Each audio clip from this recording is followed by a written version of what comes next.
Mag-convert naman tayo ng standard form ng parabola. Panoorin natin to.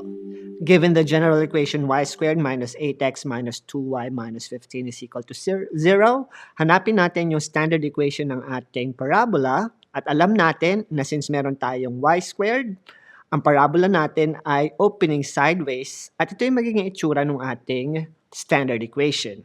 So mag-start tayo mag-complete ng square. Kunin natin ang perfect square trinomial ng ating y squared by taking half of the middle term and then squaring it. So meron tayo ngayong modified version ng ating equation which is, and that number in the box would be 1. Simplifying our perfect square trinomial, y squared minus 2y plus 1 will equal 2. And by simplifying 8x plus 16, we'll have our standard form of our conic section. Since meron tayong standard form, makukuha na natin yung ating vertex at, so 4p is equal to 8 and p is equal to 2. At since alam natin na ang ating p ay positive, it will open to the right since ang square natin ay with y. This is our focus at 0 and positive 1.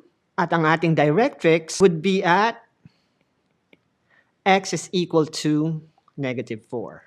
Sketching our parabola, at ito yung ating standard equation at ang graph ng ating y squared minus 8x minus 2y minus 15 is equal to 0. Ngayon ay kunin naman natin yung standard form ng ating parabola. And in this case, we have x squared. So ang parabola natin will open up or down. Now let's work on completing the square. And the number inside the box will be half of the middle term and then square it. And that is equal to 4.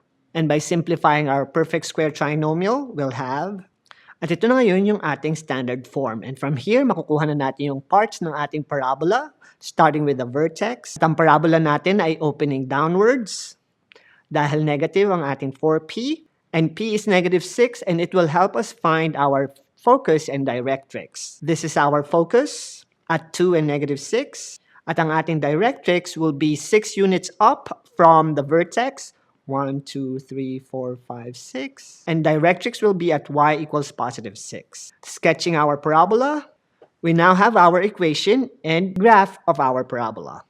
Alam natin ang parabola natin ay opening upward or downwards.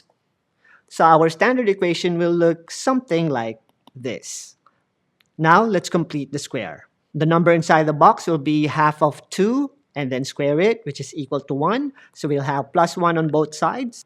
By simplifying our perfect square trinomial, we'll have, and by factoring out 12, we now have our standard form of our parabola. Vertex is at HK, finding our P, and 3 units will help us find our focus at saka yung directrix. 1, 2, 3. This is our focus dahil positive yung ating P, at ang directrix natin would be here at y equals negative 4. Sketching our parabola, this is our parabola opening upward mula sa standard form ng ating equation. Sa pag-convert ng standard form, dapat marunong tayo mag-completing the square technique para makuha natin yung graph ng ating parabola. This is Dr. E and see you again next time.